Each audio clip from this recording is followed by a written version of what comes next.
Today I'm going to show you how to make these really good buffalo cauliflower. Cut cauliflower into these cauliflower florets. So now we need to put 1 cup of flour into our bowl. Now we need to put 1 cup of milk. So just about that much, and then you put it in the bowl. Now we need to put half a teaspoon of salt into our mixture, and also a few cranks of black pepper. Just about that much. We need to whisk our mixture. So that our mixture is nice and smooth, we need to coat our cauliflower in it and then put it on this pan. So you just want to do like this,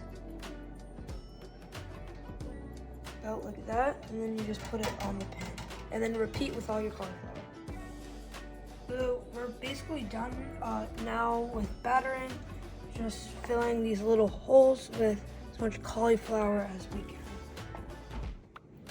Now we need to air fry our battered cauliflower. So set it on air fry, do it for 14 minutes at 400 degrees. Push it in and start it. Here I have a 1/4 cup of butter. You need to put it into your microwave for around 30 seconds, more till it melts, and start it. So now we need to mix our butter with 1 cup of Frank's hot sauce.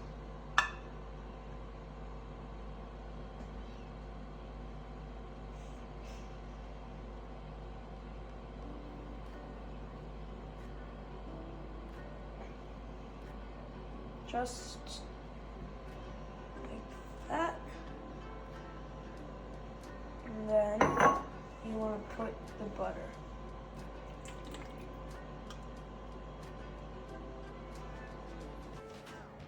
So our cauliflower is done. You want it to look somewhat like this. So yeah. Next step is to scrape off your cauliflower so that you'll be ready for the next step. So now we can just pick up our cauliflower and put them in the sauce. So just repeat this until all your cauliflower has been put into the sauce. Now all that's left to do is to use your spoon to mix the cauliflower with the red hot mixture so it's nice and evenly coated.